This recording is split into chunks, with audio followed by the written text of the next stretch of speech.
GN Sports Show, powered by the Calvin Ayre Foundation. Good evening and welcome to another episode of the GN Sports Show. We are here in Season 6, Episode 2. I'm your host, George Sower Dublin, and with me, I'm Terry Andrew, and another exciting show ahead for you here on the GN Sports Show. Definitely, Terry, we have an exciting show. We have U13 coach Shakimba Yaya Williams in the house with his U13 goalkeeper, young Christoph Astefan. We also would be looking at karate. We have some guests here, Terry. Karate is not really one of the biggest and most popular sports in Antigua, but we have two guests coming in, well, three guests to be precise, from the 100 Acres School of Shotokan Arts. We have with us Arthur Bird, chief instructor, Dana Bird, 3rd degree black belt, and Ruiz Teeth, 2nd degree black belt. Terry. Yeah, we don't only talk football, we talk anything sport here on the GN Sports Show. Plus, we have Jamil Nelson from the Athletics Association coming in to speak with us in the Champions Circle segment. And part 2 of our health talk with our doctor in the house, Dr. Rick Millis. A lot to come here on the GN Sports Show. It is Season 6, Episode 2. We'll be right back with more. Our vision is to become the premier platform for showcasing and empowering young student athletes, providing them with the tools and exposure to excel both in sports and life, while shaping the next generation of confident, media-savvy leaders. The GN Sports Show is dedicated to highlighting the talent and stories of young student athletes across all sports disciplines. We aim to equip them with vital media exposure and public speaking skills, helping them grow into confident individuals both on and off the field.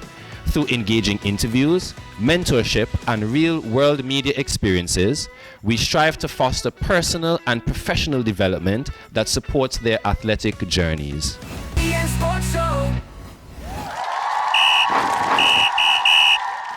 And welcome back to the GN Sports Show. And in our Rising Star segment, we have on set with us Coach Yaya Williams, Generation X U13 coach, and U13 goalkeeper Christoph Astefan. Gentlemen, good evening. Good evening. And how are you all doing today? I'm fine. Great. Alright, so just a clarification here, this segment is mainly based on student athletes. And in this segment, we love student athletes, but we want you to excel in sport.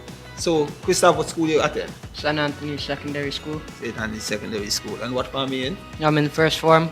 Okay, right. So we have featured quite a few footballers on the show here, and the main question is, what's your favorite subject? No, before you answer, if your favorite subject is math, change your answer. What's your favorite subject? History. You didn't change your answer, that's just naturally. Yeah, just history. And what about history?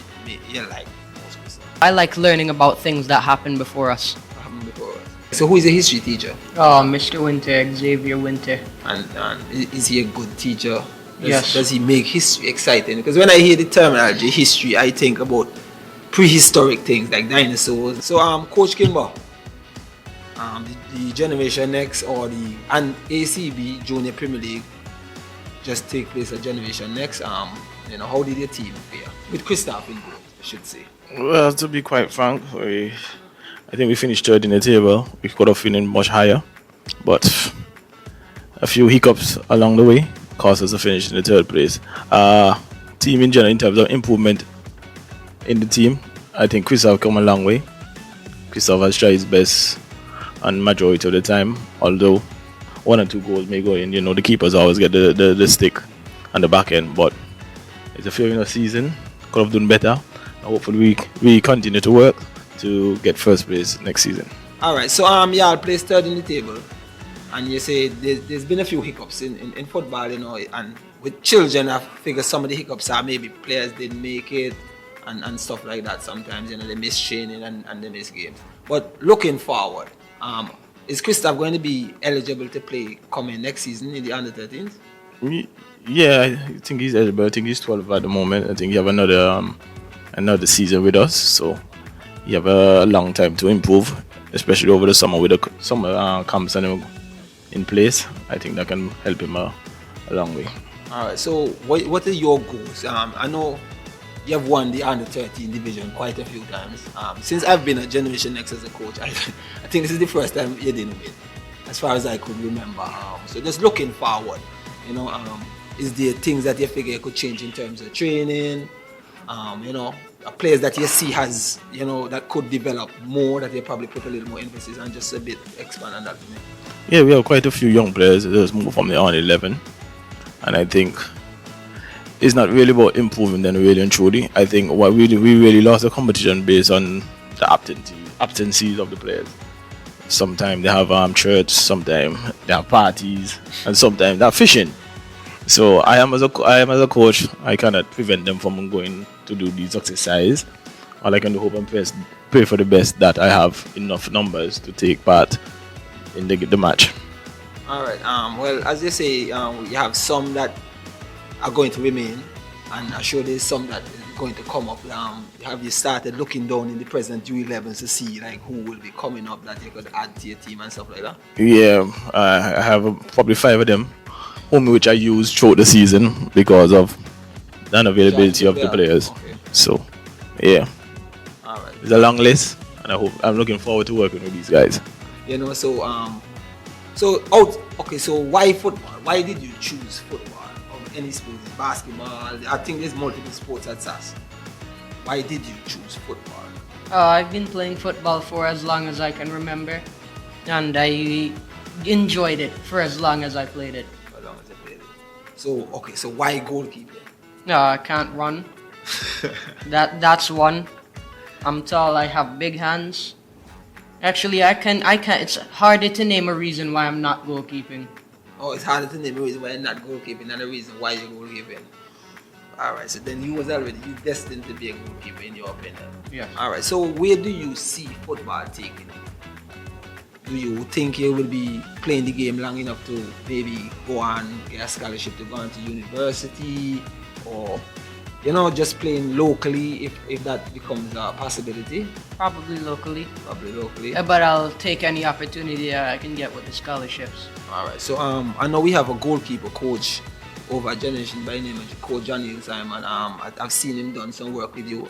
Do you think if he continues to come to Generation Next that will be a plus on your development? Definitely. All right. So third place is at least you're still in the middle. The boss like to keep us in the medals. For some reason, the boss prefer you being in the medals than out the medals. And both of us coming from the same place. We don't mind being in the medals, but we like to be higher in the medals. You know what I'm saying? So it's unfortunate that you didn't, win the league again, because it probably was 4th or 5th time in a row, give and take somewhere around there. So who won it this year, if you know?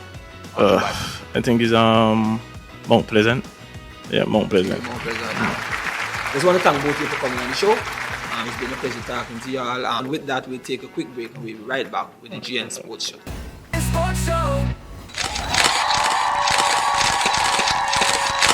And welcome back to the GN Sports Show. And here with us is Mr. Arthur Bird from the 100 Acres School of Shotokan Arts. Mr. Bird, welcome. Thank you. Karate. It is, right? Karate. Kara means empty, te hands, which means we don't use weapons. We learn to use our body as a weapon. There are other styles that use weapons, the bow, ton for nunchucks and so on, but we just use head, hand, knee, nose, whatever. Use our body as our weapons. As the weapon. So we have it with us all the time. All right, and if I come with a nunchuck? That doesn't matter. Okay, all right. I'm just curious if you could still manage the nunchucks. So, the 100 Acre School of Shotokan, just tell us a bit about it and how long it's been established and so on and so forth. We opened in 2010, so we have been in existence, will be 16 years this October. Over the years, I've created quite a few black belts and quite a few world champions, right? At world champions in our association. At the moment, we don't get to represent as often because sponsorship is a problem, but we do our own little fundraisers. As a matter of fact, we are doing a little fundraiser next month, a little bingo at the dojo, where we're hoping to take a team to Jamaica for the World Championships. The World Championship. Okay. And you say you've created some black belts. What's the highest belt you can get in karate? You can become a 10th degree black belt, but it takes a lifetime. So 2 scores plus 10? 2 scores plus 10 is a lifetime? I think that, I think that what they say is 70 years, and it 2 scores plus 10. So I'm just saying. It takes years of training. Well, what you see when the young ones come, they'll tell you how long they've been at it. This is what, my 51st year in karate, and they almost caught me by now. So I'm slowing down, they're quickening. Well, we all are going to slow down, that's all, right? They're probably going to slow down too, so. And so, you know, what's the goal of the academy? To introduce more people to karate? Or I know I had a friend, let me not say a friend, my stepfather was in karate years ago, and to be honest, he was the most disciplined man I've ever met in my whole life. Well, karate is discipline and spirit. Once you're serious about it, you'll find that you are a disciplined person. And spirit, if you don't have the spirit, then it's not karate. You might well call it ballroom dancing or something. So once you apply your spirit and your discipline, you can get quite a good karate career.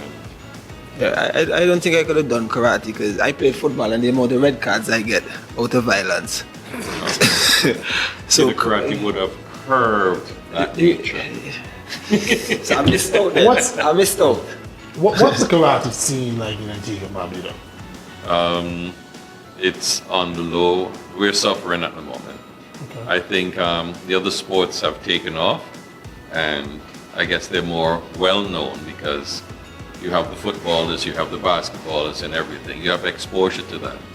But the fact that, as I said, we're suffering because of sponsorship from the NOC. You know, kids gravitate to football, cricket, basketball, and the younger ones gravitating to the sport of karate? The discipline is the hard part. Okay. Being still, right? On the football field, you can run and scream and do everything and call your friend and whatever. When karate, when we say to stand still, we mean to stand still.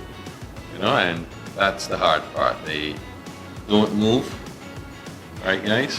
When it's time not to move, you stay still. You move when you're supposed to, react when you're supposed to, not, you know? Wait. What age you started? You take them From 5. 5 years of age, and I had a young man that came in when he was 4, and I said, no, we start at 5. He left that day. On his 5th birthday, he looked at his mother and said, we're going to karate today. You may meet him, you may not, right? But there are people who have their mindset, and these are the ones that I enjoy teaching, right? I was just about to ask you how difficult it is to get a 5-year-old to stand still. Some people have the discipline. Okay. Some people are advanced, and you know, as I said, you'll meet them shortly. But I have one that started it. I don't figure that, Terry. I don't figure we meet in that 4-year-old, 5-year-old today.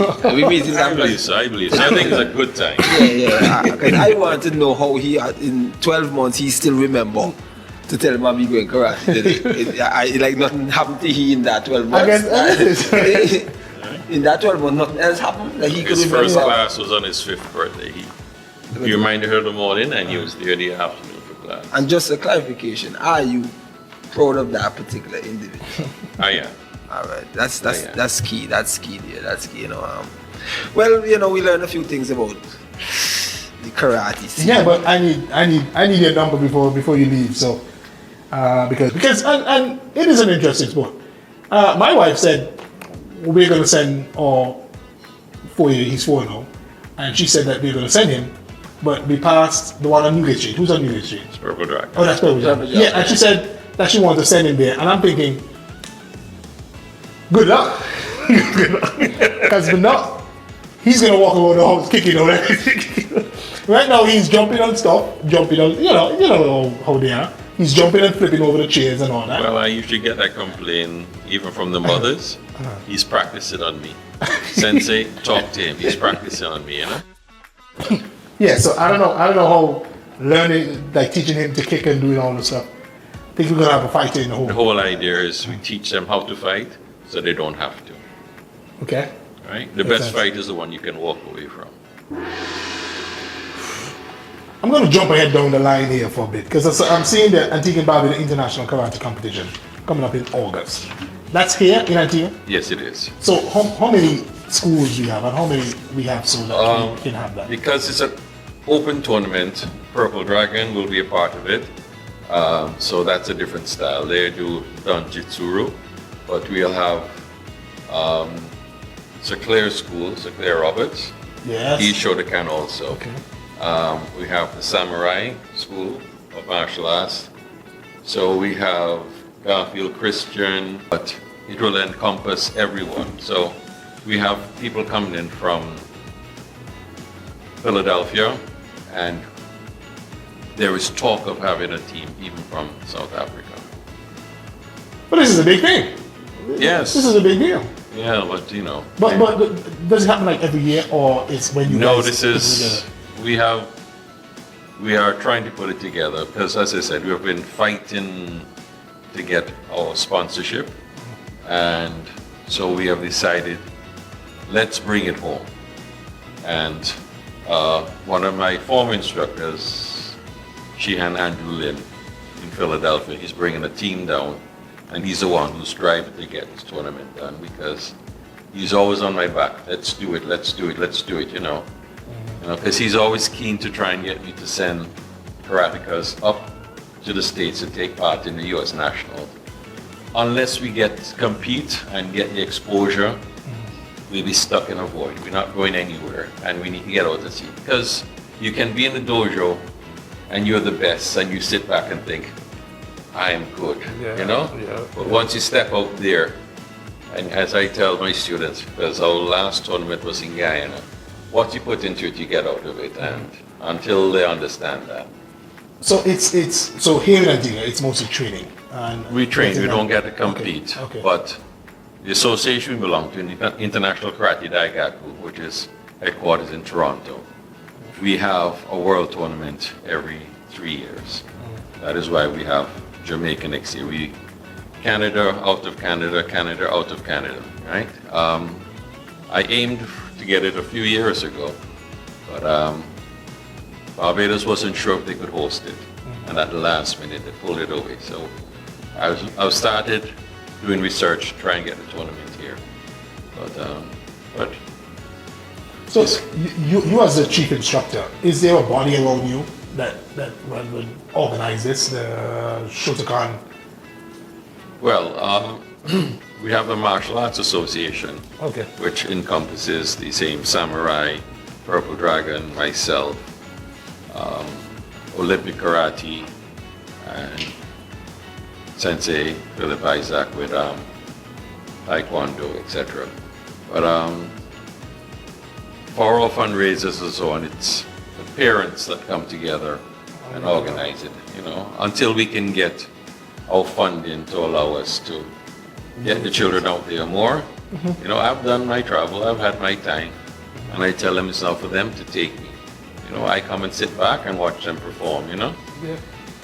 I don't know if you saw Speed's visit here in Antigua last weekend, but Purple Dragon, was it Purple Dragon? Purple Dragon. So everyone around the world know, maybe they're thinking Antigua Barbuda is a place for karate because we showcase Speed and some skills on the beach down at Dickinson Bay. That's not a bad invitation to Antigua Barbuda and karate. Because I mean, honestly, before that, I thought it was just maybe 1 or 2 schools before you even said anything. And I was telling them, I've known you for years and I didn't know you were into karate. I only know Purple Dragon Uh-huh. because a young boy from Belmont back in the day used to go to, I think there's Francis and them on, isn't it? Yes, it is. Yeah, Francis and them, right. So I know he used to go there, but I thought that was the only dojo. But just figure, I know in Antigua here, we, as you say, y'all have an association. So we have football association, but we have in football, we have a governing body who funds us. Does that same thing happen with the this martial arts association? Well, The martial arts, yes, but until we're accepted by the Olympic Committee, NOC here, and we're having a little bit of static. It's only been 8 years I've been fighting to get us reinstated. We were a part of it in the past, and for some reason they went dormant. And since I became president of the association, I've been trying to get us back on track so that, because the NOC provides funding once you're a member, and up to now they have not indicated me that, okay, we have re-accepted you or whatever. And it's a fight, but I'm not going to give up until I can get it there, because there's opportunity for us to pick up martial arts again and get it going, and that is my fight now. In order for karate to become more popular in this country, you know, to be known more by more people and participating, because as you say, football, basketball, that's them we call. And we have the tournaments. Rural sports. It's like we have everything for those for people to excel in those. You know, just brief what you think is needed to get karate out there like that. Like the basketball. More exposure, more tournaments, more local tournaments, and the equipment that we need. I mean, mats and so on, right? So that when you're throwing, you have something to land on. You know, I mean, okay, my dojo floor is wooden, so it gives a little, but you know, but a little mat on it would help. Yeah. You know, that equipment is expensive, but you know, we are endeavoring. We have tried in the past. So, have you ever tried to take karate into the schools? I have done some. Karate is actually a CXC subject. You can actually do martial arts. Okay. Both of my daughters did it for CXC. I've judged other students, right? They don't let you judge your own. So my both daughters did it, but I had to get a different instructor to grade them. But I've graded other students. So it is a CXC thing. But the people who do it tend to be people who are training elsewhere. I have offered, I usually do it like St. John's Catholic. I usually do it as one of the activities for them. Okay. And hopefully they would take a liking to it and come back. But as I said, the discipline, when you can't run around and scream and whatever, you know, when it's time to be quiet, when it's time to meditate, that is what drives them up the wall, you know, when you can't be touching the person, you know. If silence and meditation drive big people up the wall, you could imagine children, innit? Yeah, but maybe, call me. I'll come with my camera, and we'll show the world what we're doing here, and that's what I want to do too. I mean, we cover cricket, football, basketball every day. You know, more seasons. So, you know, like introducing those sports. And I was telling the Warrior guy, Cranston, that's the same thing as well. Do you know we have gymnastics here in Antigua? Yes. Yeah, because I know it used to be up in Coolidge area, but okay, because I learned on this gym sports show that we have gymnastics in Antigua. I didn't even know that. Yeah, you know what I mean? As in, we have a... But I've never seen it, but I've known that they have gymnastic training. I think they're having a meet this June or something like that. So we hope is it this year? Probably gonna try to get them back here so we can get the correct date and because there's something I would like to. I thinking very highly about going and watching gymnastics, and now we're thinking about to go and take a pic, because I don't like when I Andy show with Terry and he knows more. I don't know. So if I'm hearing, so I'm gonna try to go to karate so I can win karate, because I need to win something outside the regular sports. Okay, you know what I'm saying? So and I would love to come and see what you guys do. You know, even if it's practice, I would just to come and see what a practice session is like. Yeah. What it's you're like welcome doing anytime. that. And we can put that out on the internet, because I have my own thing too. So. Well, yeah. So thanks for coming on the show, Mr. Bird. It's been a pleasure having you here. I wish you all the best with your dojo and NOC. And we're looking forward to just hearing more things about karate in the country. And as I say, I am one for discipline, because as I coach football, and I think you have to be disciplined to do anything. Anything you do this way, if you don't have that level of discipline, that level of focus to stay still and take it in, you're going to miss it. Yeah. You know what I'm saying? And as you say, I should have taken up karate back in the day because maybe I'd have lasted a bit longer in the football. Yeah, just curb that fighting. I have probably more yellow cards, more red cards than yellow cards to me name. But as I said, nice having you. The pleasure is mine. All the best. Thanks and you for looking having me, forward man. to seeing you. Okay. Hopefully in the future, very near, telling us how the tournament. How the tournament is coming on. I would love to be invited back. All right. All right, and that way we can give you an update on how things are moving. But for now, it's the 22nd of August at Perry Bay, and I think we have another one later in the year. But that's the first one. That's what we're working on. That's two things to look forward to. 2 things to look forward to. All right. All right. And with that, we'll be right back to the GN Sports Show. And welcome back to the GN Sports Show. And still in our champion circle, we are still on karate. And in studio with us are 2 young karate, I should say, experts. Is Dana Bird, 3rd degree black belt, and Ruel's Teeth, 2nd degree black belt. I hope is the higher the number here, is the better the karate. Is the higher the number the better, or the lower the number the better? The higher. So she's a 3 and you are 2. Well, I would want to assume she's in it because the coach name or the chief instructor is Bird and her last name is Bird. So I would believe she's in karate forever. Okay, all right. Well, nice having both of you on the show. Yep. Karate is not our forte. The regular sports is our forte. So you're going to have to educate us a bit. We've been educated to a degree here. So we just want to know. We had a story of a 4-year-old and turned 5. I hope it's not y'all. He said we're going to know who the person is. So I'm trying to tell you, is it one of y'all? It's you? Bro, it's you. It's me. So you asked if she should try. She didn't even say, no, I don't know. Oh, man. All right. So, Dana, how long have you been in karate? 16 years? And how old are you now? 18. So how do you keep your still? You were standing up at 2? I don't know. I can't remember so far. You can't remember so far back. But you can remember the tell you started at 2? Or Yeah, you I know. remember that? No, that's what I tell me. Okay, all right. So we can take care of it. So being in karate this long, how you stay motivated to be in karate still? My father, that's 1. 2, I genuinely love it. I think because I've been in it from a young age, the love just grew. I never really got tired of it. The exposure, the opportunities were always good. So the love has been there. And Ruiz, and how long have you been in karate? I've been in karate for 11 years. 11 years. So you started at what age? I started, well, officially I started at 5, but I should have started at 4. You should have started at 4. Why didn't you start at 4? Well, when I went to start at 4, somebody told my mother they only took us from 5. So for the next year, I harassed my mother every day until my birthday on the 9th of January, where I left my birthday party early to come to karate. You go to karate. So you were that serious about karate. So what motivated you to want to be in karate that badly? Okay, honestly, at first I just thought it looked really cool.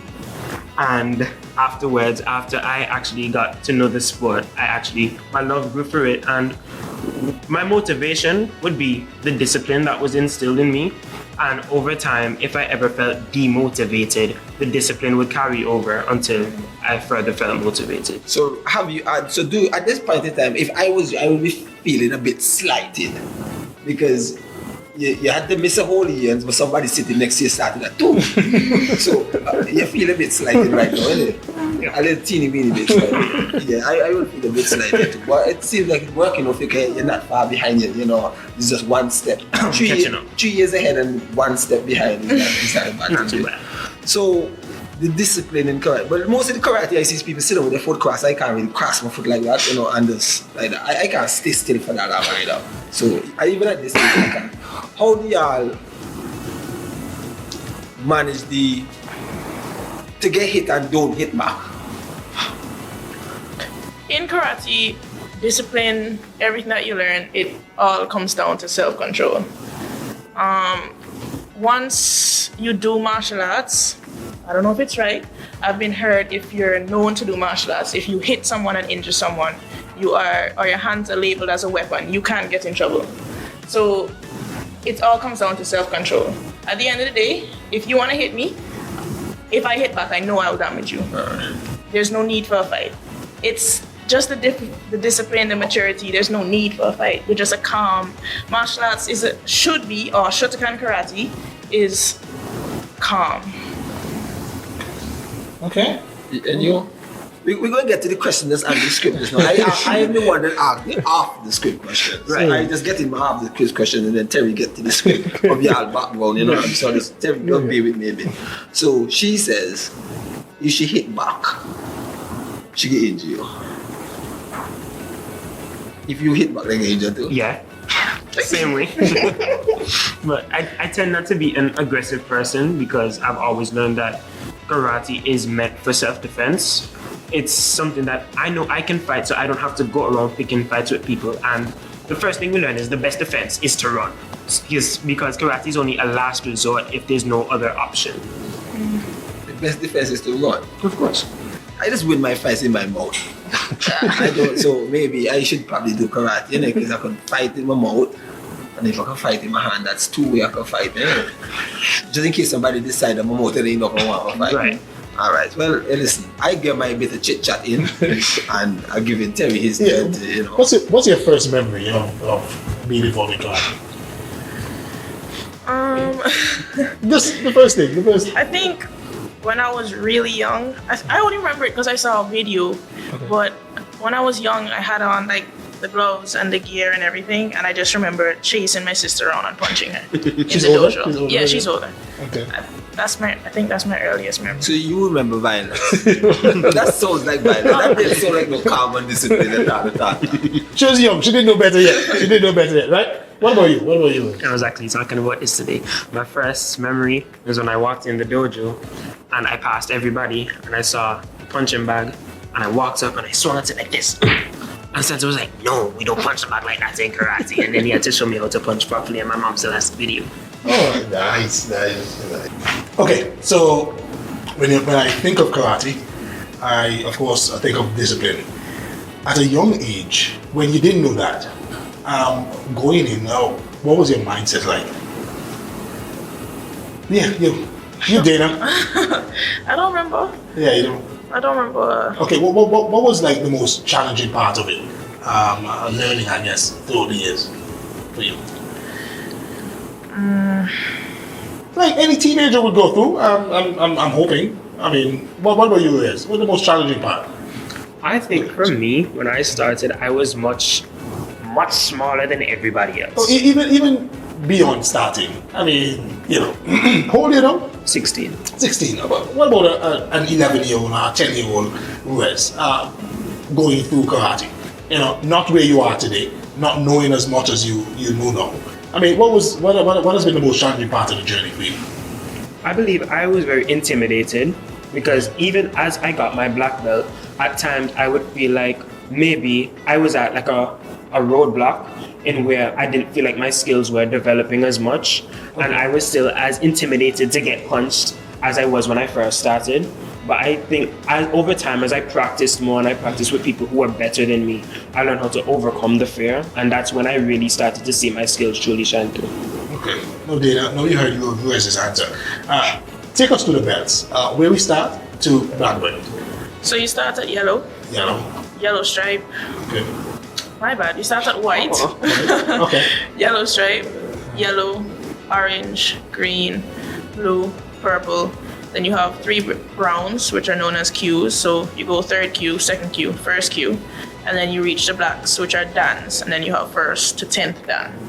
Okay, so from 2 to 18, you can go through those. From 5.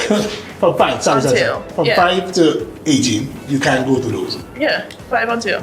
Oh, so whereas you are 16, you have a 2nd degree black belt. Yes, sir. What I'm getting at, like, if you started, because there's a possibility that you don't get to black if you start at 5, or you must get to black at some point. You will get to black at some point once you reach the requirements. Right, so that's the question. Because I'm trying to figure out if it's over time, but you must pass a test to get the black. To get Yeah. the black. Okay. Have you guys ever seen anyone there for a while without being black, getting black? Yeah. No. Yeah. She got us just smile. Just making sure that, you know, and is that because they haven't been coming or they didn't apply themselves? Both. Yeah. Okay. No consistency. Okay, is there anyone that didn't get a black because they don't have what it takes to get a black? Yeah. I just want to know. I just want to know. Okay. Who's that, for real? For real? Who was that? Okay. Okay, no. So you know, in football or other sports that I've been involved in, if you can't get to the top, we tease it. We tease the life out of you. we tease the life out of you. I mean, back in the day, you could do that, you know, but now people are weaker mentally, so it might take a different toll on them, and then they quit, and then this and that and that. But back in the days, sometimes that would have been motivation for some, it's fun for some. No, you can't. No, you can't. You can't do that. You can't pinch. Yeah, no, Okay. you can't do that. Pinch. All right. The mentality that you must have in karate. Talk about it. You must be hungry. You have to be hungry for it. You have to want it. Nobody can force you to do it. You have to. It has to be something that you're interested in. Whether it be for 5 years or something, put your all into that 5 years. Because in any sport, opportunity is there, or in a lot of sports, opportunity is there. But for martial arts, you have to want it. If somebody forces you into it, yes, over time you must develop, because that's how the hunger grows. That's how you want more. So. Do you invite your friends to come and join you? No. Okay, hold on. See, that's our problem. That's our problem right there. And we have this conversation all the time. Women in sports or girls in sports. Because if girls don't see another girl like themselves in it, they'll be like, no, karate. This have a man. This have all boys, man. But you showed us that you can go the way, and even you have a 3rd-degree black belt now. So I was just wondering, how do you get other young girls like yourself into the sport? I've had a lot of female students. Some of them were hungry for it, but I think over time with puberty, people change. I was always, I should say, tomboyish from very young. I didn't do any girly sports. I didn't dance. I was always active. I've done all the active sports. So I genuinely think it has to be your personality, you know? I mean, they have females that are, I should say, girly and they're into the sport, but I don't know, I've never tried encouraging any of my friends because I know how they stay, so. So you write off your friend in I mean, I've tried, because I'm also a part of the cadet corps, I've tried getting them into cadets. Okay. I think that's one of the organizations I said, you know, we need more females in the cadet corps, we need more females out there. And from my head, I'm not gonna do that, no. Whereas, you don't have no problems getting other boys to join you, right? I actually do, because there's a big stereotype about karate from what they see. Like when I try to tell my friends to join, oh, you should come and do karate with me. I'm like, oh, they don't do real fighting. They go, or they'll compare it to boxing. Hold on. What do you mean it's not real fighting? For example, what we do for our basics, it looks very plain. I'm going to be honest with you, it looks very plain. But there's a reason for that. The basics are the fundamentals. Now, I'm not going to go in a street fight and go and punch somebody like this. Okay. But it's to teach me, I have to have my hands out. I need to get in and I need to get back out. But they don't seem to understand that. And when they see what we do for sparring, especially for competitions and tournaments, we do what we call point sparring. For the most part, we're not really trying to hurt anybody. But in the street, that's not how it is. But they don't want to see it like that. They just see it as some play soft thing. Okay, talking about tournaments, you guys been in it for a while. Tournaments that you've been to and you've participated in. Any memories from those? I've been to 4 world tournaments: Canada, Barbados, Guyana. Okay. So no, 3 world tournaments, right? I was junior female world champion for. Whoa. Hold on. You can't just say that and just I was still gathering the skip by thoughts. that. Hold on. You were the female world champion for Kumite, which is sparring, which is the fighting. Okay. That was 2018? No, that was Barbados. That was in Canada. I can't remember the year. But I was junior female Kumite champion. In Canada, I got the gold for Kumite, the silver for Kata. Barbados, I got bronze for Kumite. We're talking to a world champion here, guys. I mean, Guyana. you guys should have led with this. You guys should have led with the world champion.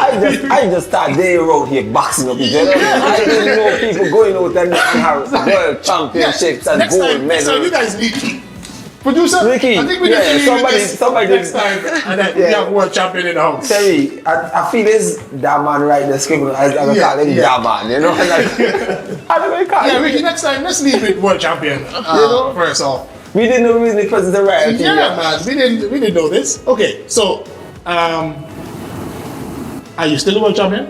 No. Oh, you move up an age group. I moved up an age group, but I didn't come first. I placed second and third. Oh. So starting blue now we getting older. Okay. That's okay. That's okay. That's okay. Yeah, but I'm saying that's okay. I one blow she get. Because she got second and one somebody back blue. You know, some people get blue, right? Too. Okay. Right, so Barbados, I came third for Kumite, so it's two people bang me. Oh. And then 2024, we went to Guyana. I got second for Kumite. So, yeah. So just before we move on, just so basically, so it's Kumite in Wales, it's Qatar. So Qatar is the one where the spars. No, Kumite. The ha. Yeah. Okay, cool. Okay. And then the next one is the spar. Okay, so you will compete against one individual, and if you beat the individual, move on. No, I compete against 4 maybe. Let's say it's like 8 people in a group. Right. In my age category, right. you'll have red and blue. You have 4 blue, 4 red. I have to go against all the red. So everybody in the blue have to go against all the red. Right. And everybody, and sometimes to break it, they would put me on red, and I have to go against someone in blue for like a tiebreak or something. So how do you know who? So basically, there's no 1v1 final. It's an accumulation of points. No. Okay, if it's 4 persons, I have to beat 3 to get to second, I think. And then once they get rid of those who didn't win anything, they would bring back in the others and let them. I see. Okay. So your best overseas, I guess, was when you won world champion. That was Canada. She said it was. Yeah. That was your best overseas. And that was what age category? I was a first dan, so that was like 8. 8 years old. Yeah. So I became a black belt at 8. But performance-wise, I think my best would have been Guyana. Okay. So you get black belt at 8. Yeah. That's the first one. So can you get black belt at 6?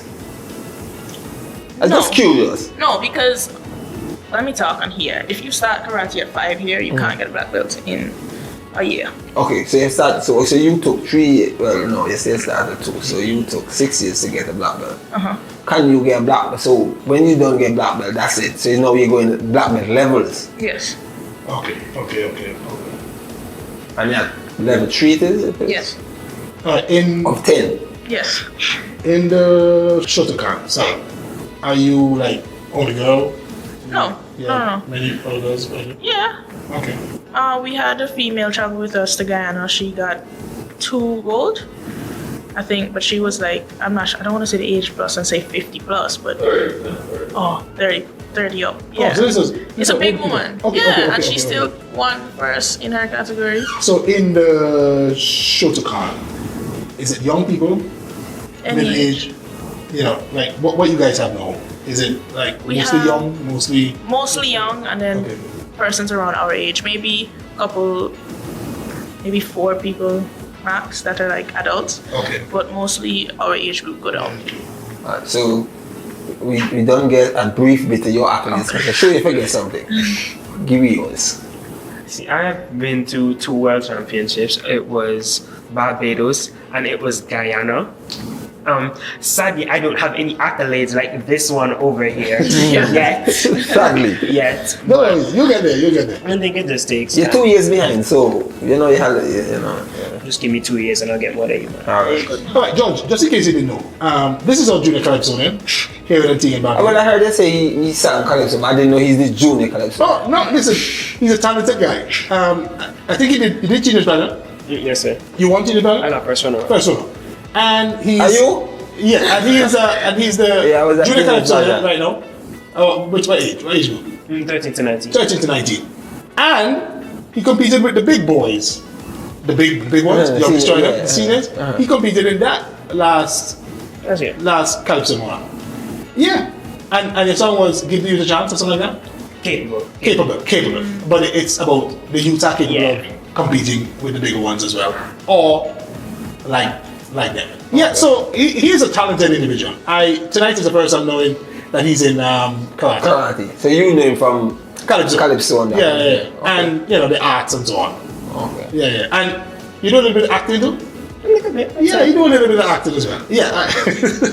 You see like he's a performer. I'm just saying. Yeah. He's a So performer. when I saw him doing karate and now he tell me he been to a world championship, I'm thinking, well, I mean, seeing him on the character stage, I'm thinking, who else can't fight? Nobody. Who else can't fight? Nobody. And St. Joseph Academy, right? St. Joseph Academy. Yes. What for me? Graduated. Oh, you graduated? My bad. See, it's been a while. So, seeing him out there, he can't fight no karate. He's not a fighter. But knowing now that, he is, and he can spar with the best of them, I guess. So for day now, curiosity, let's say kill the cat, but I ain't no cat, so I ain't gonna die. So being in karate from 2 to 18 now, you're probably an instructor by now, ain't it? Yeah. Okay. So your you're the father's chief instructor. Right. And you're junior chief. Junior instructor, yeah. So how much people would be in a class that you would carry on? Honestly, I haven't done much. So meaning not to cut you, but Yeah. is there age range where you do or you just do No, everyone. everyone? Yeah. Okay. So you instruct. He just be in a class? I think I trained him for I trained him competition. I think when he was preparing for his first competition, myself and my father were his main instructors. I think my sister also trained you, right? Right. Yeah. I was just about to ask if your sister still does karate. She's older than you? Yeah, she's 20. No, she doesn't do karate. So she still does karate? No. She doesn't do karate anymore? No. So how long do you think you can stay in karate? As long as I need to. I want to take over from him. Oh. And I want more for the sport. I have my ideas for the sport and I'm waiting till I'm able to take over from him. Okay. So I like that. I wish you guys all the best. And I will be there. Even for practice first. You guys invite me for practice first before you guys do the real thing. I would love to see all you guys. So from us here at the GN Sports Show, we really appreciate both of you coming on the show. I'm motivated to probably take a look at karate, not go and fight my karate. I'm motivated to come and actually take a look at it and see what's on. We wishing you all the best. Thank you. As a karate group, as an association, as individuals, and you never know. Maybe I'll tell somebody that I see running and kicking down people home by me to go and join some karate. So take care of yourself, and we're looking forward to having you all back on the show. Thank you for having us. So do enjoy the rest of your evening. Thank you, same to you. And with that, we'll take a quick break and we'll be right back with the GN Sports Show. You're watching the GN Sports Show. Thank you so much for staying here with us. In studio, we have the first Vice President of the Antigua and Barbuda Athletics Association, Jamil Nelson. And he's joining us to talk everything athletics. Jamil, thank you so much for joining us. Thanks for having me. Pleasure being here once again. Awesome stuff. First off, you're a coach over there at YASCO. And when we say YASCO, we're putting Athletics Association in a whole bubble by itself in YASCO. How have things been? This is the new administration at work here. How's things been so far for 2026? Well, so far we're in a half-year term. It's been 6 months. Okay. It's been a lot of work, I must say, and also preparing for our National Youth Championships, which is tomorrow, this weekend, Saturday and Sunday, where our young athletes aged under 9 to under 15, they will be competing. This is their time to shine. And customarily would be to select our team to CUT games. But since COVID came and messed up the 2021, the region hasn't really caught itself to host that games again. So it was CUT, Caribbean Union of Teachers Games. Okay. So that was like our precursor to Carifta. Okay. Many of the Carifta stars that you see would have competed at CUT. It's not annually as Carifta, it's actually biannually, but And that's the same age category like good. On the no, it's precursor, so it's on the 9, on the 11, on the 13, on the 15. Okay. But the last edition was 2018. COVID came when it was supposed to be in 2020, and since never. It was supposed to be this year again. It was supposed to be in Grenada again, but then Grenada had to step into host Carifta, so that was out again. Okay, so the youth championships, is this clubs or Antigua and Barbuda? So it's a national championship. So it's the clubs, it's the schools, can be anybody who wants to run once you fulfill the age group requirements. Okay. On the 9, on the 11, on the 13, on the 15. Whether you're in secondary school, primary school, club, amateur, professional, doesn't matter as long as you're of age. You're eligible to compete.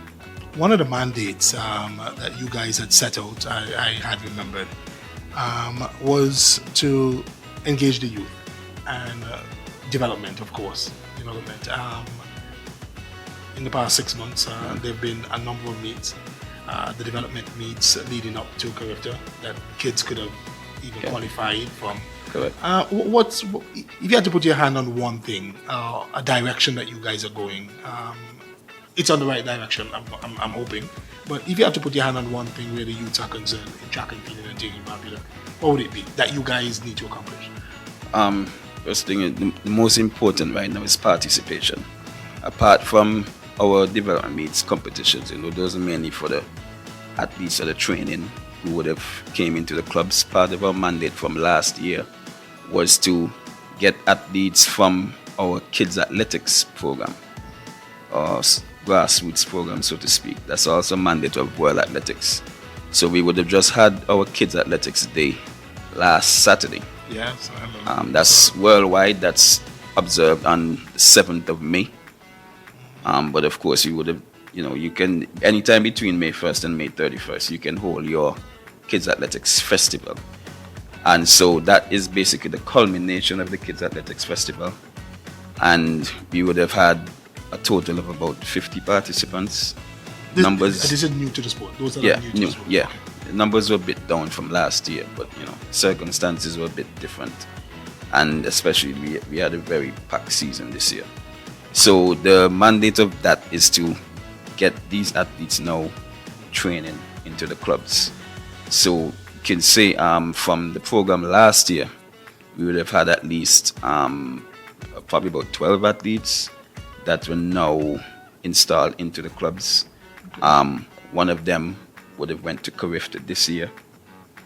Shanzi Joseph, he came out from the Kids Athletics program. He went to Carifta this year, running the 1,500 and 3,000 and on the 17 category. One of them would have actually won a medal last year at the NACAC Age Group Championships in Nicaragua. Who's that? That would have been Kiara Simon. She came out from Freeman's Village. That's part of the mandate, fulfilling, increasing the participation, introducing the sport to the age groups, getting the sport into the communities. So our next aim now is to sort of decentralize the programs as well. I know even just today, a parent would have reached out to register a child for the national championships. Of course, registration would have passed, but we sort of made accommodation because of the situation. And she iterated that she would like her child to be training because he was part of the program last year. Okay. We went to Barbuda as well. But because of where she lives and the lack of transportation, she can't get him to train. So now we're trying to work with her and others who would have similar circumstances to try and get a way for these athletes to train. And decentralizing the program is one way we can circumvent that. Like using a field somewhere in maybe in the community. Yeah, a coach available. Yeah, getting a field in the community, getting coaches, and if we can, we also part of our mandate to education of coaches, education of officials. So apart from the coaches who are already in clubs at Yasco, if we can get people coming out from the communities, people getting into the training programs, getting certified, and have a club in Willie Keys, a club in Old Road, a club in All Saints, that would be even better for the program. How many clubs we have here now? We have 7 registered clubs and 4 affiliated, so total of 11. Oh, is that enough? Enough for it's doing the job? Yeah, it's doing the job, because I mean, it's not really about how many clubs you have. It's also about the quality of the programs, and so yeah, I think this is quite fine. Yeah. And the reach. I mean, getting those kids that you said in Willie Keys. Yeah. And those in Old Road. Yeah. So we would have some of this, some coming out of the schools. No, so I said we have more, because there are the 7 registered clubs, and there's Edu Sports, which is the ministry's program. That's also one of the affiliate clubs. That's where a lot of the children from the schools come from. And we have 4 or 5, so it's about 12 clubs in total. All right. A number of we just take it back a little bit to the Easter. A number of this country's athletes will have performed commendably. I mean, Ayre exceed expectations, I'm sure. But a number of others would have performed admirably. From the association standpoint, I mean, when you see those kids putting their all on the line, I mean, as the association, how does that make you guys feel? Of course, it makes us feel like we have, fulfilled our destiny. The aim is not only the medals. Yes, of course. I want to say Ayre exceeded expectations. She performed exactly how we would have expected to. Okay. That was predicted, the 3 medals. Okay. But apart from the medals, it's also performances. As I always say, you can never do better than your best. So when majority of the athletes go out and they achieve their personal best, even if it doesn't put them into a medal position, at least they performed better than they did ever in their life. And that's an accomplishment by itself. The other day, was it the Reginald Samuel track and field meet? Yes. That was just the other day. Yes. A couple Saturdays ago. Correct. Any other, and they get to rub shoulders with Caribbean youth as them, Yes. themselves, that I'm sure they're going to see at Carifta when they get a little older. Are there any other meets around the region that those younger ones from the 9s and so would go and rub shoulders with others around the region? Yes, they are. In fact, next week, a few of the clubs will be traveling to Grenada for the Whitsuntide Games. Okay. That includes those age groups from under 9 right up to Open International. So I think it's about 4 clubs will be going down, and 2 will be representing the national team as well, in Jalen Diet and Malik Francis. They'll be representing Antigua. But my club will be going Supernova Athletics. There's Phoenix, there's Roots Athletics Club, and Panthers. I think there may be one other club. And so we'll be competing now against clubs from St. Vincent, a lot of teams from Trinidad, clubs from Barbados, and of course the host country clubs, Grenada. There's also the Starters Invitational in Guyana. I think that's sometime next month, which also includes those age groups. And what you guys hope that the athletes will take from these meets at that early age? Again, the experience. That's probably one of the main facets you look for in these types of meets. The experience, knowing that you compete at home all the time. You see the same people, whether you're winning all the time, and sometimes you can get comfortable, sometimes you can get complacent.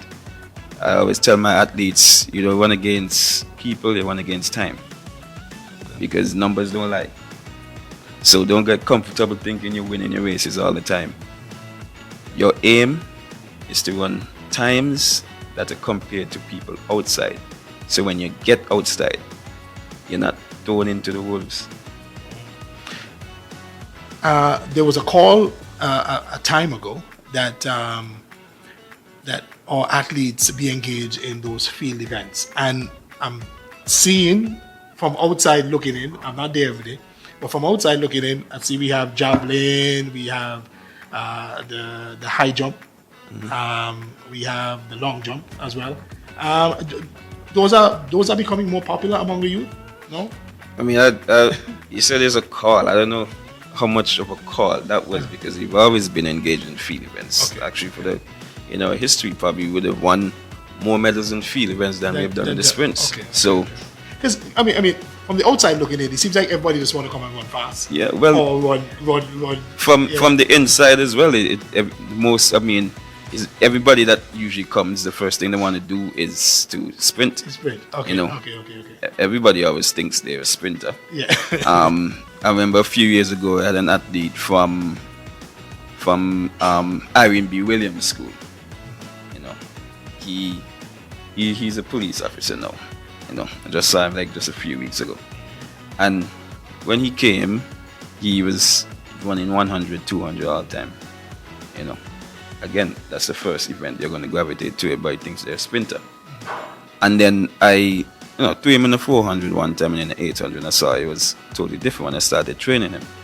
So he was training with another club, so he came over and I told him, you can come, but you're not going to do no sprinter. I'm not going to coach you to be a sprinter because you're not a sprinter. So if you want to sprint, you can go somewhere else. But if you're going to train here, you're going to train the event that you're suitable for. I trained him in the 400, 800 that year. He also qualified for Fruta. Yeah, and I guess that's the role of the coaches. Is to see the potential and see where maybe this person is best at, and kind of working them towards that way. All right, public participation in athletics. I was there the other day for, I think the Saturday. I came the Saturday for the Sir Reginald Samuel. I see most overseas. I think was it BVI? BVI. Yeah, Yes. I see most overseas on the stands. But Yes. for something like inter schools, the schools come out, the parents come out. I mean, and that's been growing. From a spectator standpoint, where you guys stand?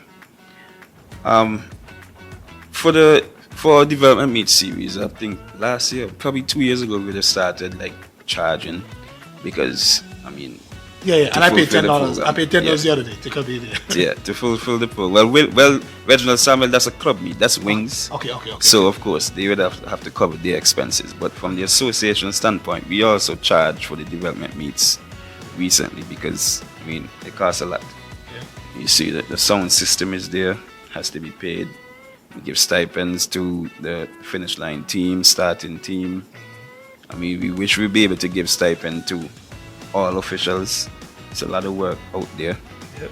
But even without the stipends, of course, they're out there, they're working. They have to be fed, they have to be refreshed. Yeah. So we have to provide these things on a weekly basis. So of course, it's gonna cost. But we do get support. I think probably we make more money with the driving, parking. They pay $20, park on the other side. Sometimes some people prefer that. They park on the side, they stay in their car and they watch the TV. Some people driving, they park there, but they go and sit on the other side. So they pay the $20 because they want to park there. Yeah. I think if we had the facilities to make people more comfortable, bigger stands, more seats, it wouldn't be an issue to fill it up. As I mentioned, inter school is usually standing room only. Yeah. And I think even if seats were there to be filled, it will still be standing room only. People will be standing. Because usually in track and field, anything you have, if they could stand on the track to watch the race, they would do that. Yeah, and how can, like, let's say the ordinary man can help out the Athletics Association with their drive and with their work and what they do? Well, currently, since the start of the season in September, and we're still continuing, firstly, we always open to people coming to be volunteers. Okay. Officials, we will provide the facilities to be trained to be certified officials. I think we're probably one of the few countries who do not have more than 20 certified officials. And that's not a good thing. Most of our certified officials are also coaches. Okay. And it's hard double dipping every time, being a coach and still officiating at a meet. You have athletes to tend to, and sometimes the parents have to fill in. So what I've done personally is I get some of the parents now to be officials. So much so that even I usually operate the call room at the meets. And like right now, I don't really have to be there because parents who run in the call room. We have three parents who very, very efficient in the call room. They know we requested to work at Inter School, at Sir Reginald Samuel. And, so when we do things like that, it makes it a bit easier. But we're still open to, volunteers coming in, assisting, you're trained to be a certified technical official. And so when the next Carifta Games, we don't only have to send athletes and coaches, but we can have officials also helping out at the Carifta Games. Well, Jamil, we'll come to the end of this interview, but anything that maybe I didn't ask or you want to share about the Athletic Association? National Open Championships, National Senior Championships. That's where big guys and girls are coming in, all our overseas-based athletes, and we also have some requests from athletes in the neighboring islands to come and compete as well. That's when? That would be June 20th and 21st. Okay. So that's when you're going to see CJ versus Dwayne and Ajani and Kasaya. Those three are in college. CJ is in Jamaica.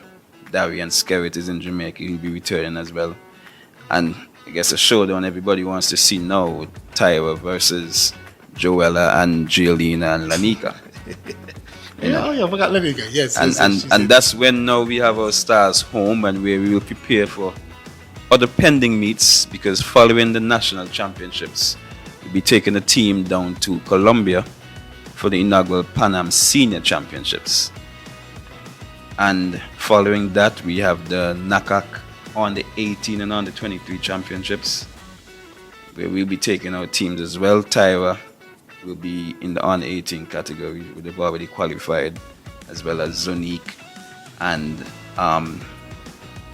Jaron Henry. Yes. Those two, they qualified already in the on the 18. And for the on the 23, being that this year is a World Junior or World Under 20 year, they have opened the age group for under 23. So all the athletes who are under 20 are now eligible to compete. So now we'll have our under 20 athletes based here, vying for the spot. Only two can run with our under 23 athletes. So that's where Dwayne and Ajani, Kasaya. So yeah, we're looking to take that team over to Mexico. That's July 10th to 12th. Following that will be the Commonwealth Games. And that's the end of July to the 1st of August. And following Commonwealth Games will be the CAC Games. So majority of the athletes will be leaving from Scotland, flying down to Dominican Republic now for the CAC Games. And in August, later on, would be the World Under 20 Championships. We already have 3 athletes qualified for that. Tyra Fenton, Kasaya Daly, and Ketia Ambrose. Those are 3 who would have qualified already. Where's Ketia? Ketia is in St. John's University in New York. Yes. So those 3 would have qualified already. And so hopefully getting some more qualifiers, coming down to the end of the season. And the last meet for the year would be the Youth Olympics, which will be held in Dakar, Senegal. Yes. Where Tyra Fentel will be representing us. Yeah, anytime she put Antigua's colors on, it's something to watch for, and I'm sure you guys are excited, like we are, as spectators, Definitely. watching her rise and watching her growth for the future. All right, Jamil. He's Jamil Nelson. He's the first vice president of the Antigua and Barbuda Athletics Association. Just giving us a synopsis of how things are going with the association and athletes representing Antigua and Barbuda all around the world. We'll be right back with more here on the GN Sports Show.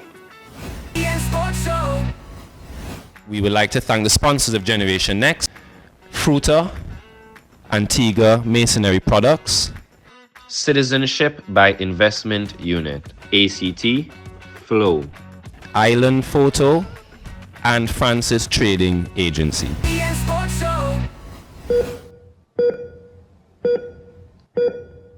Welcome back. You're watching the GN Sports Show, and of course, We will continue our conversation with our doctor in the house, Dr. Rick Millis, physiologist, sports scientist, and professor at the American University of Antigua College of Medicine. Dr. Rick, welcome back. Thank you. Nice having you back here. We've been discussing injuries among young players, the muscle injuries, knee pain, groin pulls, and even stress fractures last week on the GN Sports Show. And we want to continue that conversation. Okay, that's a very good idea. Let's see. I remember at the end of our last discussion, we were kind of talking about how to treat injuries in general a little bit. And one of us was talking about their child having an injury, and the doctor, when the injury was fresh, telling them to put heat on it. Yes, my son had an injury. He took about 2 weeks to go to the doctor, but he was icing and resting. Oh. And when he got to the doctor told him to continue to do that. And then you were telling us that he already passed the icing stage after 2 weeks, and he should be now into the heat stage. But what we didn't get to, and I think it's important for the audience to know, is the reason for using the ice and the reason for using the heat. We didn't really go into that. No, we didn't. And I think that's kind of important, don't you? Yeah. In other words, it's one thing to say use ice, but you have to also use some judgment. You can use too much ice, you can use the ice for too long, and the same thing with heat. So the idea is when the injury is fresh, we want to use the ice. Number one, what will ice do to pain? Numb it. It'll take away some of the pain. So that's good. Right. Okay? Then what do we want to do to the blood vessels? Do we want to make the blood vessels bigger or smaller? Dilate them or constrict them? I believe in more constrict. You want to constrict them because usually in these injuries, blood vessels are damaged. And even though you may not see it right away, blood starts leaking out under the skin, from the muscle, from the tendon. There's blood leaking out. And that's what makes the black and blue marks. You know, that's what gives the bruises. Okay. That's what the bruise comes from, the leaking blood vessel. The bruising comes from the blood vessels that are leaking. So we want to constrict those blood vessels, right? And we want to cut down on the inflammation. What does that word mean? Inflammation. Swelling. You're on fire. Doesn't the inflammation sound like it's on fire? Right. And where do you get the fire from?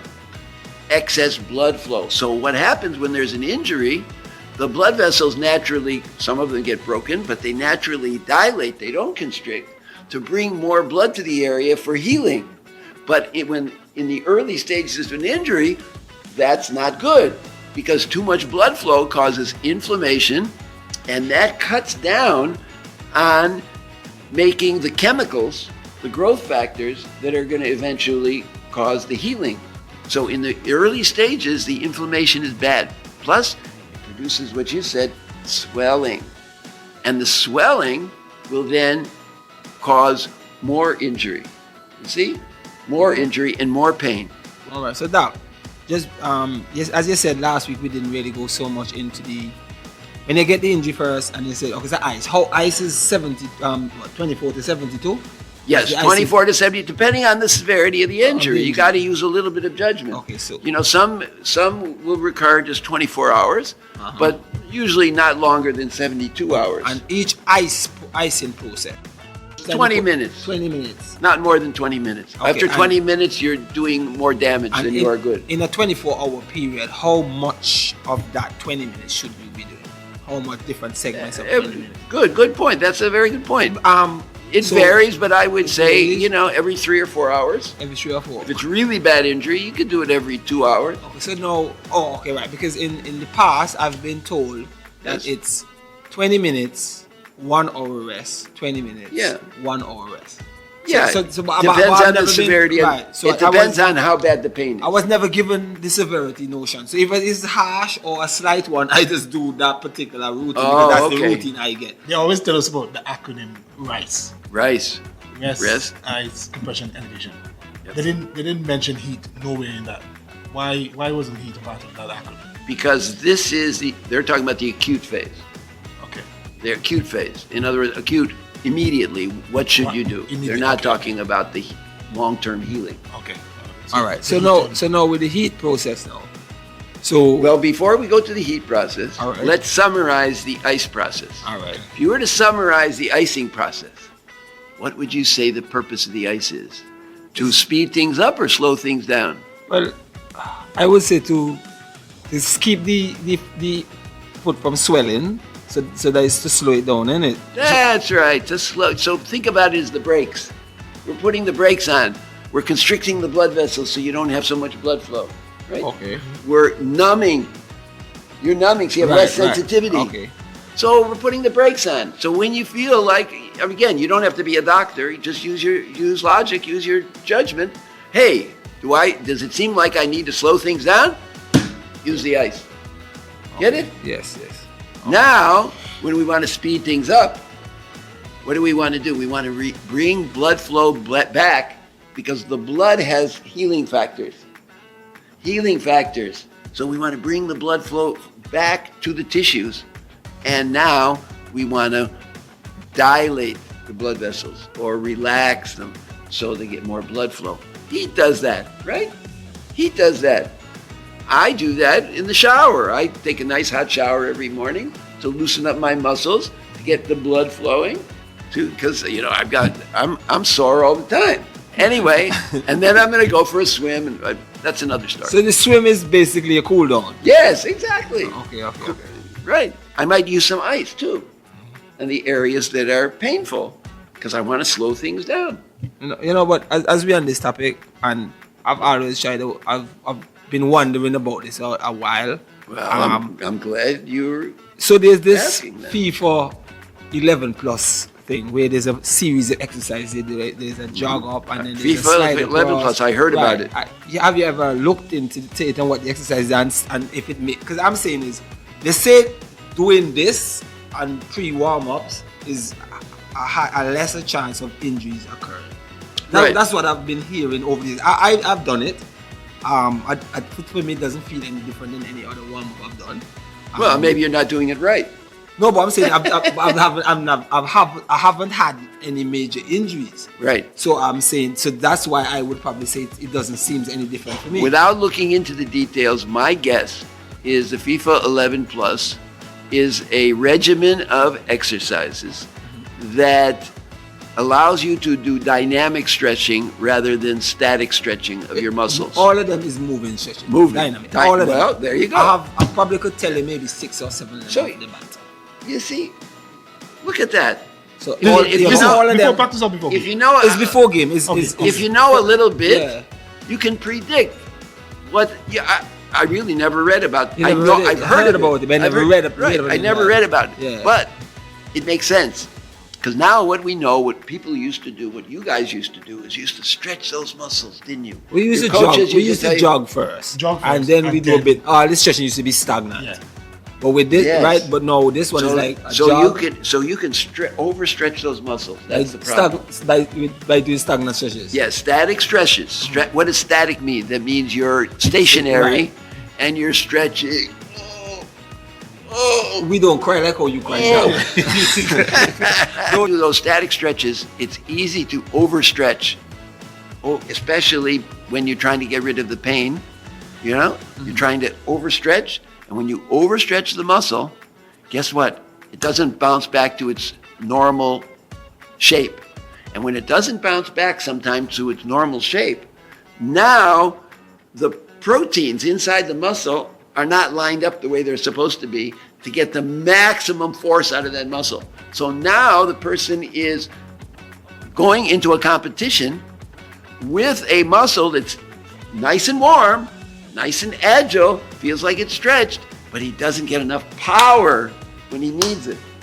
And now when you don't get enough power, but you're trained when you've done your training, you're involved in your sport when the muscle has been at its maximum power, but now you're down, it's powered down because you've overstretched it and the proteins don't line up. So the proteins in the muscle have to line up like this to get the maximum tension. So let's see. Let's do a static stretch. Look. Whoop. See? right. The muscle's like a motor. It has to do this. Right. You can't see this. This is what's happening to the molecules, to the proteins. They're called actin and myosin. And they're going like this. And how fast they do that determines how much force you get. But look, let's stretch the muscle. Whoop.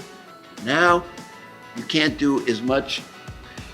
So you the can't- term, so the term as much overstretch. cycling, overstretching. is real then. Yeah, absolutely. It's a real thing. Because sometimes when they used to say you overstretch, you're like, how can you overstretch? Well, this is it. Isn't You that, isn't, that, overstretch. isn't that what you want to So- do? You want to stretch as much as possible. So you don't to get that the flexibility. you don't get the optimal. Yes, you get flexibility, but you don't get the optimal overlap of these proteins.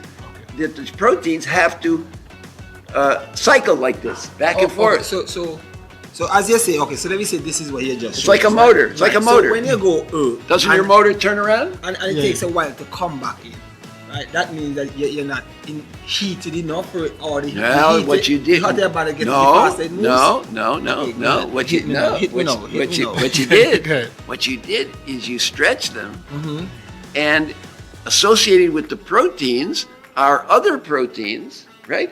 That don't have the ability to come back. Okay. So you overstretch them like a rubber band. What happens when you overstretch a rubber band? Does it come back with the same force, recoil? Sometimes it bursts. Sometimes it bursts. Right. So now if you keep overstretching, those rubber bands or those elastic parts of the muscle they just don't come back to the normal configuration. Okay.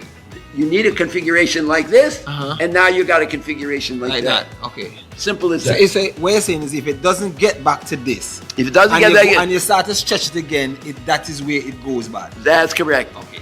And when you start playing and you're expecting to get the maximum force, you get a lower force than the maximum force All from right. the muscle. So- What Go what does the rest of the body have to do when you don't get the maximum force that you've trained at? Compensate. Compensate, yes. And what's it going to do? It's going Train- to overwork the other something, muscles. Right. You see? So I always have this theory of not playing injured. For example, if my left hamstring is hurting me, some people might say, "Oh, band it up and try to stay more on your right," based on what you bring to the table. Because That's if I'm correct. a top player and they That's want me to correct. play every game, they're going to try ways and means to get me to play. Yes. And they can say, "Oh, strap it up and then try and not do this or not do that and whatever." the case And you may know- be. Like and you I've did. tried to do that, right? So now, but on the level, I can give you. You're thinking like a professional. You're actually thinking, which I'm amazed. Why? That prove that he is kind of he's thinking like a professional. Right. Because a multi-million-dollar player, they're not going to let him play, right? They're going to be like you. They're going to say, I'm not going to play when I'm injured because now the recovery will take Will take longer, longer. or I may never recover back to my normal. Okay, on the flip side, Yep. with a 16-year-old that overstretched, Yes. but he's our top goal scorer, we're not going to leave him on the bench because he's going to want to play as well. Yes, that's the problem. yeah, I mean, so- that could be a problem, but No, because that's of what- his age, That's what we're talking about with these Yeah. young kids. yeah. And these children getting And they can get injured. chronic injuries from So that. is it so now in that situation then? How do we manage that situation? As a coach, I'm going to want the top scorer in a big game. Yes, of and course. As a top scorer, you're going to want to be in that big game. And here what? 90% of the time in this country here, Antigua and Barbados, the course. parent is more excited than the child. So if I go and tell the They're gonna parent, wanna boy, play as well. Zai can't play today because Zai injured real bad and I think he could be worse than Zai. I'm telling you, Patches is going to beg me to play Zai. If I'm Zai gonna did say, it. let's rub some ice, man. Icy hat like that. If He might get lucky and get away with it. But you're taking a chance. That's the big difference. That's the big difference. The dynamic stretching does not run the risk of overstretching the muscles so they're out of alignment. You're keeping them in alignment. They're accustomed to that from your training. And you're just continuing it, but you're warming them up. All right. You're getting the blood flowing and all the chemical factors that you need for muscle contraction are coming to the muscle because of the blood flow, and they're getting activated biochemically with chemicals rather than trying to activate it by stretching, right? Where you're not mimicking game-like movement. The game-like movement. So- So to me, that makes 100% sense. All right, so I won't go to the rest of the tutorial. But they're all probably all like that. all of them are moving. All of them are moving, exactly. and all of them mix what you would do in the game. Exactly. So then, for the viewers, parents, coaches, it is safe to say that we could advise them to take a look into the FIFA 11. Oh, absolutely, 100%. 100%. All right. So And it would be like me going out and playing tennis tomorrow. Okay? What should I be doing? Gonna be stretching? Yes, a little bit of stretching, right? But no, not static stretching, dynamic stretching where I'm moving. For example, I could take the tennis racket. Look, I could take the tennis racket and do shadow swinging my arms and stuff like side that. to side, going forward and backward. Exactly. Okay. And that does the trick. All right. So is it static stretching afterwards, or is This after the game. After the game, should we do static after or go back to the same mimic movement? Because now we finish playing. So what do you know to get the muscles? As you said, now it's breaks. We finish. So it's the breaks now. How do we put on the breaks in terms of We're in the cooling swimming pool, down and according to you. exercise? Well, you Minus the swimming pool. well, we don't have any swimming pool. the professional athletes would then take ice baths Right. and cool that down. Kids, you usually don't have to do that unless there's an injury, right? Or a chronic injury. And so you just cool down slowly, and there's nothing specific you really have to do. You take your shower, you relax, and So whatever. right. But I'm saying, over the years, it's always been, Dynamic stretching is always better than static stretching. Always. right. So there's Why? hours. Because you're cutting down on the risk of injury, of overstretching the muscle. Okay, so because it's always been emphasized over the years in my playing career, and now I'm a coach, that stretch after you finish play. Just don't finish play and just go and sit down. No, that's a good idea because you get stiff. All right, so It stiffens up the muscle. And you have depleted the muscle of its energy. By the way, what do we call energy in a cell? What do we call metabolic energy in the cell? 3 letters. 3 letters that get depleted. ATP? ATP, that's right. Fatigue. So fatigue Yo, sets listen, in. Doc, I ain't gonna lie, Doc, you overdid it. No. You're just waiting until we brain go to sleep and come with an ATP question, right? So the fatigue sets in. And when this fatigue sets in, when you're finished playing, then ATP level is low.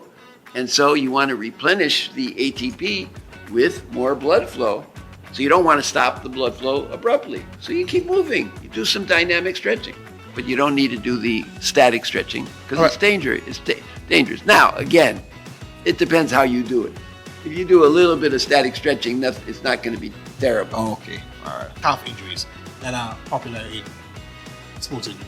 Yeah, so there's the muscle, your jumping muscle, is called the gastrocnemius. That's your calf muscle. And it's attached to the Achilles tendon. And that tendon, the big tendon that's attached to the gastrocnemius, is at the heel of the foot, down here. Right? If this is my foot. At the The back? Achilles tendon, yes, at the back.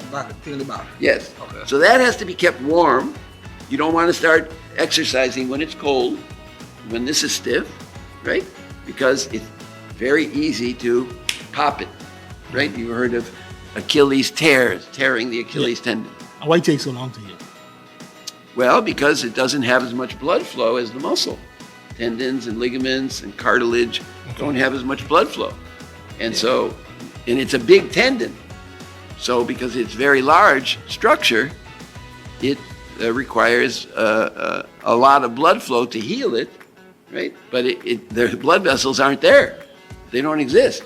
And is there any way to... So basically you're saying when it gets injured, it means that your body isn't warm enough for it to be able to...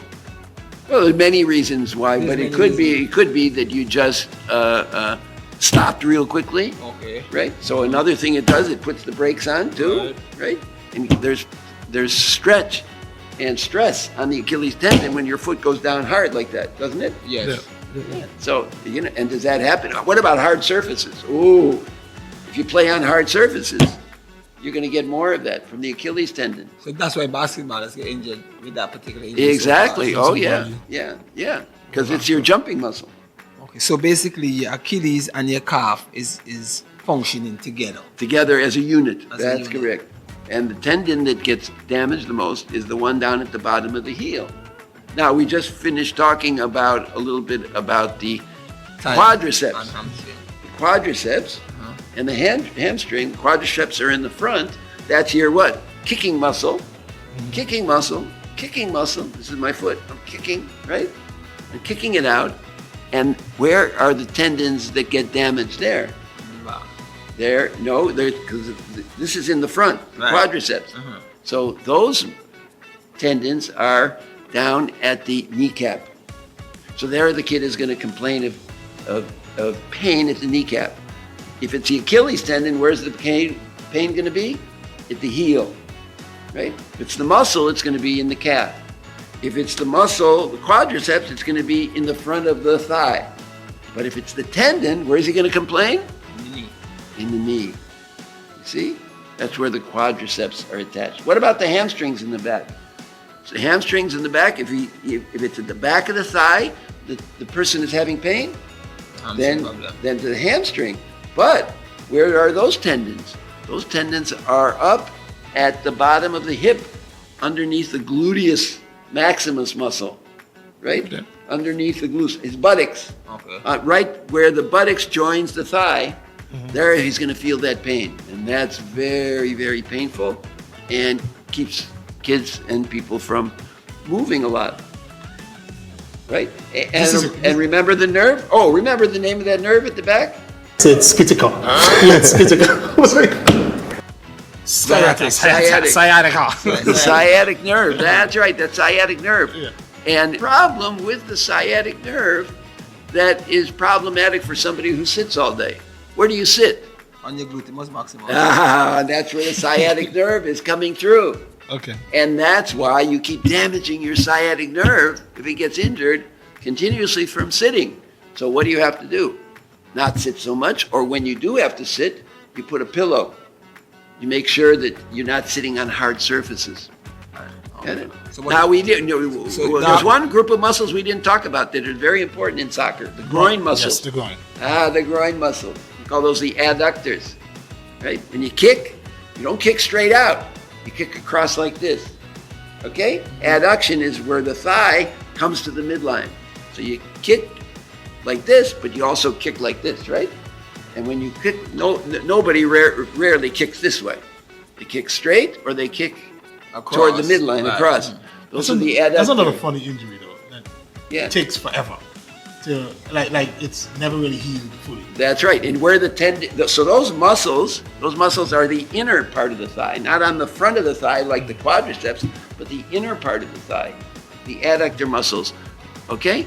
And those groin muscles are damaged. You're going to feel the pain, just where I said, on the inner part of the thigh. But what about the tendon? Where are you going to feel the tendon? At their pubic bone. The pubic bone. You know where the pubic bone is? You know where the pubic bone is? Below your genitals. Is that? Oh, okay, come on. Yeah, we can. Once you get that sting, that's it. Yeah. Once you get that sting, hey, coach. Exactly. That's it. Right. Yeah, coach. Don't coach. So those muscles attach at the pubic bone. They attach at the pubic bone. You see, in the back, your hamstrings, right? They're also attached on your hip. But they're attached on the place where you sit, called your ischial tuberosity. Right? You sit on these things called your ischial tuberosity, on your part of your hip bone. But this is also part of your hip bone. But ischial tuberosities are in the back. Right now, we're sitting on our ischial tuberosities. Okay. You see? But now, when you have those groin injuries, you're affecting another nerve called the obturator nerve, right? That also comes through the back, right? And what are those adductor muscles for? Moving side to side. Is that important in soccer? Yep. Or in football? Yes, it is. Moving side to side, changing direction. So a kid who has difficulty and has pain when he's moving from side to side, it's going to be those groin muscles. Dr. Amalu says kids should stop playing American football because of brain injuries, right? Yes. Yeah, you remember he's saying that. What are you saying to, should kids stop playing soccer because of an injury? Brain or injury. Injuries that we've been talking about. No, of course not. Okay. There's so much more gain from staying in a sport and learning about your body, how to rehabilitate it. But one of the things you could teach kids and everybody about is what we're talking about here. Why shouldn't they know about the muscles that they're using or overusing and injuring?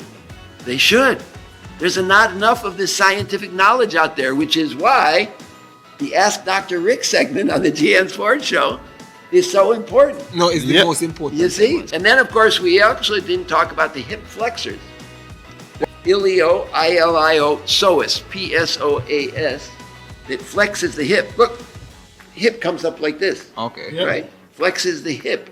Whenever you kick, whenever you run, you got to use those hip flexors. Yeah, I messed up mine in 2006. See? But you know what I did? I missed the entire ball. I swing and I miss kick. Yeah, that does Yeah, it. I swing and I miss kick. I thought the ball was there. And You thought? When I Did it look? Hey, no. You know the thing when this foot moves the ball and this one kick. So you try to plant the non-kicking foot. The non-kicking foot. And when you plant it, it actually moves the ball. So when this one is coming, you miss the entire ball. And So I injured myself that those adductor groin muscles, the pain was on the inside. Now the pain will be on the outside. Yeah. Is that where you had the pain? Yeah. And that was like 6 games I missed. For the audience, would it have helped you when you were playing and had these injuries if you big would have time. had this knowledge? Big time. Most definitely Big that. See? But as I say, in that time, that's why we're here. You're more focusing on playing.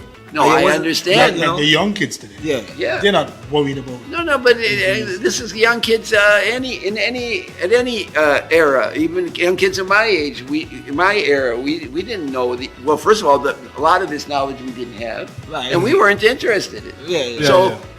So where are they going to get the motivation to know it? You didn't want to know it because you were playing. No, Me too. But it Me wasn't too. out there like how it it's comes out from. there No, now, but they still. Do the kids want to learn, or do they want to play? Do they want to learn, or do they want to play? They want to play. They want to play. So who is going to make them learn and help them learn? Coaches and Parents? starts with a P. Parents. That's why we have this show. I think Not only for the kids, but mostly for the parents. So the parents know that these are the things they could be looking up. They're not going to remember everything we're talking about. Right. But hello, there's Wikipedia, there's ChatGPT. There's no excuse anymore. You have a global brain in the internet. You can look these things up and figure things out for yourself. You don't have to go to a doctor every time. Google is a lot of people's doctor. Yeah, exactly. during my career, injuries that I have to go to the physiotherapist about. Yes. Those ones I'm talking about. If those ones, I just always question why they're doing this and that to me. So that, one, I could try to prevent it from happening to me again. And if it does happen and I don't have the luxury of a physio, I could actually do something about it for myself. Yep. That's what I'm saying. So maybe that's one of the reasons why I've had that much injuries. I never had a surgery injury. I've never had a surgery Wow. injury. And I've played for 30-something years. Yeah. I'm not talking at a high level. And So I've you never- know what I'm getting from what he's telling me? Where you getting? That you are indeed an intellectual. You have this intellectual curiosity, even when you were younger, to want to know more about these things, where not everybody has that same intellectual curiosity. Like they just want to go out and play and they say, okay, and they don't educate themselves. Right. But that wasn't you. No. That's why I think you should have gone to medical school, because I think you had a chance. Last week's segment was absolutely enlightening. And this week, the continuation, I can't stress enough on just these 2 segments, how much I've learned to add to what I've already known. Saying that, and I don't want to toot your hand, but I don't know how you just remember all these things and all that. Well, I'm old. That's how. So anyway, what's the life lesson for tonight? Well, the life lesson is learn as much as you can about the muscles you're using that you're injuring, right? Yeah. Apply the FIFA plus 11 rule that you're not overstretching. It is FIFA 11 plus. Oh, FIFA 11 plus. Okay, FIFA 11 plus regimen. Look into that. Wikipedia it, Google it, right? And start doing that rather than these static stretches. Do the dynamic stretches and Continue moving as long as you're not injured and you're not having big injury. But then, if you do, ice for 72 hours, heat after that. But if it's not severe, you can do ice for 24 hours. You can even do ice for 30 hours. You can do ice for any period that you really feel pain and you need it. Right? What is the ice for? Slowing things down for the breaks. What is the heat for? Speed things up to get more blood flow to the area to help with growth factors that are involved in healing. Our doctor in the house, Dr. Rick Millis, sports scientist, physiologist. Everything you need to know about the injury. Your children, players, as coaches, players, they may face on the football field. We hope you've learned a lot, like we have tonight. Doc, thank you so much. See you next time. All right, we'll be right back with more here on the GN Sports Show. Yes, and that's our show for this week. Season 6, episode 2 here on the GN Sports Show. We had some lovely guests in the house this week. So, again, thank you so much for joining us. Thank you for watching. And see you next week on the GN Sports Show. It's their time to shine on the GN Sports Show. So grab your gear, lace up those shoes. It's time to show the world what you can do. On the GN Sports Show, you'll find your light. With every step, you're reaching new heights. GN Sports, ho! GN Sports, where the youth lead the way. Champions of tomorrow, making waves today. From ages 5 and up, we help them grow. It's their time to shine on the GN Sports Show. Yo, GN Sports Show, yo. GN Sports Show. Yo, GN Sports Show, yo. GN Sports Show. So grab your gear, lace up those shoes. It's time to show the world what you can do. On the GN Sports Show, you'll find your light with every step.